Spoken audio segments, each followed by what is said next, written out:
Hello friends, आपका स्वागत है एक बार फिर रेलवे ड्रीमर्स में। फ्रेंड्स, मैं प्रसन्नजीत आपका स्वागत करता हूं मेरे चैनल पे। फ्रेंड्स, कुछ दिन से आप सुन रहे होंगे कि 8th पे कमीशन के बारे में कि सरकार का रुख क्या है, कि वो चाहती है कि नहीं लाना। हालांकि हम सब जानते हैं कि हर 10 साल में पे कमीशन आता है। 6th आई 2006 में, उसके बाद 7th आई। तो अभी 2024 में ही ये सब बातें क्यों हो रही है? इसका वजह है फ्रेंड्स, क्योंकि देखिए, कुछ दिन पहले आप सुने होंगे या मेरे पिछले वीडियो में मैंने कहा था कि 7th पे कमीशन में ये रिकमेंड किया गया था कि जैसे ही जो डीए है 50% होगा, तो डीए को बेसिक में मर्ज कर दिया जाए। लेकिन आपको पता है कि कोरोना के समय डीए नहीं दिया गया था, जिसके वजह से लगभग 10-15% के लगभग डीए हम लोग पीछे चल रहे हैं। नहीं तो अब तक कब का 1-1.5 साल पहले ही ये हो जाता। तो अब सरकार ये चाहती है कि उनका मंशा ये है, हर बार वो बोल रही है कि 8th पे कमीशन के बारे में हम लोग कुछ बात विचार नहीं कर रहे हैं, क्योंकि जब 2016 में 8th पे कमीशन आया था, 7th पे कमीशन आया था सॉरी, तो 13 में ही उसका गठन हो गया था। तो अब ये बात है कि हमारे जो यूनियन है या हम लोग भी जो भी थोड़ा बहुत समझते हैं, वो लोग क्यों चाहते हैं कि 8th पे कमीशन आए, ना कि बेसिक प्लस डीए मर्ज हो। ये क्यों चाहते हैं, ये चीज़ हम लोग समझेंगे फ्रेंड्स। और ये भी समझेंगे क्यों हम लोग के लिए फिटमेंट फैक्टर और 8th पे कमीशन ज़्यादा फायदेमंद है रेलवे या सरकारी एम्प्लॉय के लिए, ना कि इसके बनस्पत की बेसिक प्लस डीए को मर्ज कर दिया जाए। अगर ये बेसिक प्लस डीए 2 साल पहले मर्ज हुआ होता है तो वो बहुत अच्छा होता, लेकिन क्योंकि अभी इतना ज़्यादा बढ़ चुका है आपका महंगाई और ये सब, इसके चलते हम लोग ये कह रहे हैं, हमारी यूनियन भी कह रहे हैं कि नहीं, अब न्यूनतम जो ये वेतन होना चाहिए वो फिटमेंट फैक्टर पर ही आना चाहिए, या आपका 8th पे कमीशन का गठन होना चाहिए। तो ये सब चीज़ हम लोग समझेंगे फ्रेंड्स। ये फिटमेंट फैक्टर है क्या, कैसे जो 2016 में मिनिमम बेसिक 7,000 था वो बढ़ के एकदम 18,000 हो गया, ये क्या ये था, तो इसके बारे में हम लोग समझेंगे।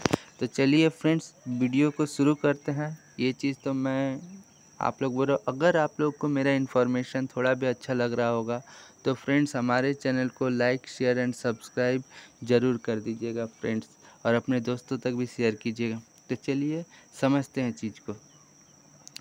देखिए फ्रेंड्स, सबसे पहले तो एक चीज़, जब आप 7th पे कमीशन वाला रिपोर्ट देखिएगा तो सैंक्शन कितने हमारे आदमी चाहिए और कितने आदमी अवेलेबल है, पर्सन अवेलेबल है, इसका एक रिपोर्ट उन्होंने दिया था।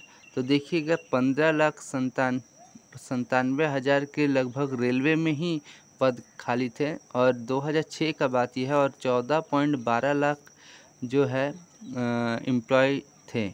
लेकिन धीरे धीरे ये देखिए 2014 आते आते जब ये चीज़ बना था तो उनके स्ट्रेंथ भी घटा है। देखिए 15,97,000 से 15,51,000 हो चुका है, लेकिन जो रिक्रूटमेंट वो घटते घटते देखिए पहले 14.12 था, पहले ही कम था, और अब तो और कम होके 13.16 हो गया है। तो ये आप सोच सकते हैं कितने लोग कम हो रहे हैं। सरकार एम्प्लॉयमेंट दे नहीं रही है और बात कर रही है कि हम इतने एम्प्लॉयमेंट दे रहे हैं। तो देखिए अब आगे हम लोग देख लेंगे। ये मैं जब रिपोर्ट को पढ़ रहा था तो मुझे ये लगा कि जो बोलते हैं कि गलत है या फिर एम्प्लॉयमेंट नहीं हो रहा है, तो इनके रिपोर्ट भी यही कह रहे हैं कि कितना आदमी का ज़रूरत है और कितने आदमी आप ले रखें। तो बाकी सारे हेल्थ सेक्टर, आप पोस्ट ऑफिस, आप डिफेंस, सब जगह देखिएगा पहले जितना था धीरे धीरे लोग कम होते जा रहे हैं, सारा चीज़ प्राइवेटाइज हो रहा है। तो नेक्स्ट फ्रेंड, ये मैं पढ़ रहा था तो सोचा आप लोग के साथ शेयर कर दूं। नेक्स्ट फ्रेंड, ये देखिए, ये जब आप पढ़िएगा ना तो यहाँ पर आपको देखा जाएगा कि 2nd, 3rd, 4th, 5th जो पे कमीशन बैठा है उसमें कितना कितना, ये जो आप 54%, 14% आप ये देख रहे हैं ना, ये है जो बेसिक प्लस डीए को मर्ज करने के बाद जो महंगाई के लिए एक इंक्रीमेंट देती है हर 10 साल बाद, वो चीज़ है। इसीलिए देखिए 6 के बाद जब 7 आया, 7,000 से एकदम 18,000 कैसे हो गया, जब आप 5th से 6th में जाइएगा तो 54% का वृद्धि हुआ था फ्रेंड्स। तो ये चीज़ हम लोग समझेंगे कैसे हुआ, और इस चीज़ को समझने के लिए पहले देखिए हम एक बात बोलते हैं कि 7000 बेसिक था फ्रेंड्स। अब 7000 था तो इसमें उस समय जब 2016 में ये पे कमीशन बना तो फ्रेंड्स देखिए, जब 7000 से पेमेंट 18000 हुआ तो इसके पीछे इतना बढ़ा कैसे। तो आप एक चीज़ माइंड में रखिए फ्रेंड्स, तो मान लीजिए आपका पेमेंट 1 है, 1 है, और जब 2016 में हम लोग का DA 125% था, यानी इसको अगर 100 रुपया मानते हैं, 125 जोड़िएगा तो कितना हुआ 225, तो ये जुड़ गया एक के साथ 1.25, तो हो गया ये 225। अब ये जो 225 है, देखिए उन लोगों ने इंक्रीमेंट कितना दिया 14.3% का। तो जब आप ये 225 में 14.3 को परसेंट निकालिएगा 225 का, तो आपका आएगा, ये देख लीजिए 2.57। और ये जो इंक्रीमेंट देता है इसी को फ्रेंड्स कहते हैं फिटमैन फैक्टर। जी हाँ फ्रेंड्स, अब देखिए 2.57 हो गया। अब जब आप 7000 को 2.57 से मल्टीप्लाई कीजिएगा तो आपका बनता है लगभग यही 18000 बेसिक। तो आज के समय में मान लीजिए 7th पे कमीशन में 14.3 है। तो अभी अगर महंगाई हम मान लेते हैं, जब 2026 में ये 8th पे कमीशन लागू होगा तो लगभग आज 65% के लगभग फ्रेंड्स यहाँ पर हम लोग का DA बन जाएगा। और हम लोग का मान लीजिए बेसिक 1 होगा तो 1.65 दोनों मिला के। और अगर हम ये मान लें कि सरकार ज़्यादा नहीं तो जो 7th पे कमीशन में इंक्रीमेंट किया था उतना भी कर दें, तो ये दोनों मिला के फ्रेंड्स हो जाएगा 1.89।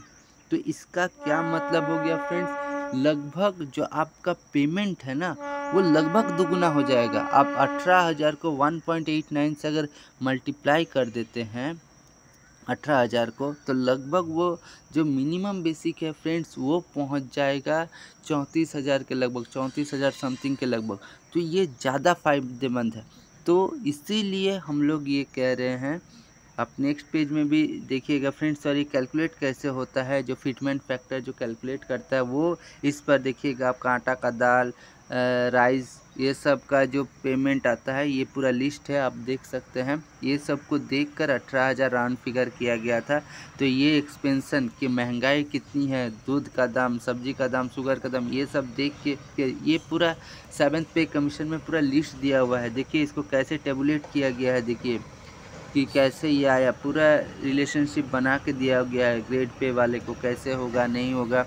तो आप लोग देख पा रहे होंगे फ्रेंड्स। तो 18000 को तो हम लोग के लिए सबसे फ़ायदेमंद फ्रेंड्स यही है कि हम लोग को या तो फिटमेंट फैक्टर पे दिया जाए ये फार्मूला पे, या फिर जो 8th पे कमीशन फिर फिटमेंट फैक्टर वहाँ भी आ जाता है फ्रेंड्स। तो जो 2026 में होगा तो वहाँ भी हम लोग का लगभग 3 साल बाद हम लोग का पेमेंट लगभग डबल हो जाएगा फ्रेंड्स। तो इसीलिए जो हमारे बाकी यूनियन भी है और जो हमारे सारे रेलवे स्टाफ भी है, ये चाहते हैं कि नहीं, जनवरी में जो 50% DA हो जाएगा उसके बाद बेसिक प्लस DA को मर्ज मत कीजिए, आप पे कमीशन लाइए, ये ज़्यादा फ़ायदेमंद है। अब देखना, और सरकार पे कमीशन पे एकदम यही बोल रही है कि वो कुछ विचार नहीं कर रही है, लेकिन ये चीज़ होने से हम लोग के लिए लॉस ही है फ्रेंड्स, ये मैं आप लोग को बताना चाहता हूँ। तो आप लोग भी जहाँ जिस भी ये से जुड़े हुए हैं, कोशिश कीजिए कि 8th पे कमीशन ही लाया जाए, क्योंकि इसमें हम लोग का ज़्यादा फ़ायदा है। बेसिक देखिए, हर चीज़ बेसिक पर ही चलता है, हर चीज़ बेसिक पे चलता है। आपको 18000 DA का कैलकुलेशन जो होगा बेसिक पे होगा, HRA का बेसिक पे होगा। तो वही अगर आप 2 साल रुक जाते हैं, मतलब 2026 तक, और वो डबल हो जाता है, क्योंकि 2 साल में आपका बेसिक इंक्रीमेंट 3% इंक्रीमेंट करके उतना नहीं जाएगा। मान लीजिए अगर बेसिक अभी मिनिमम बेसिक 27000 हो भी जाता है, 2 साल में कितना चलेगा, 29000, 2 बार इंक्रीमेंट होगा, तो इससे ज़्यादा तो होगा नहीं। और यहाँ पर आपको 34 साढ़े 34,000 हो जा रहा है, तो ज़्यादा फ़ायदा इसमें है फ्रेंड्स। और भी बहुत सारे HRAD है, ये सब भी बढ़ा हुआ रहेगा उस समय के हिसाब से। तो ये मुझे लगा कि बेस्ट है कि 8 पे कमीशन लाया जाए या जो फार्मूला बनाया जाए वो फिटमेंट फैक्टर पर ही किया जाए। तो उम्मीद है फ्रेंड्स कि आप लोग को समझ में आ रहा होगा कि मैं क्या कहना चाहता हूँ, क्या बताना चाहता हूँ। आपको कैलकुलेट करके भी दिखा दिया कि कैसे 7th पे कमीशन में 7,000 का बेसिक 18,000 हो गया, और अभी अगर 18,000 से 1.89 बढ़ा तो लगभग 34,000 के पार पहुँच जाएगा। तो ये सब चीज़ें आप लोग समझ रहे होंगे। तो अगर फ्रेंड्स हमारे इन्फॉर्मेशन आप लोग को अच्छा लगा होगा तो रेलवे ड्रीमर्स चैनल को लाइक शेयर एंड सब्सक्राइब कर दीजिएगा, अपने दोस्तों तक भी भेजिएगा फ्रेंड्स। तो आज के लिए इतना ही। थैंक यू फ्रेंड्स देखने के लिए।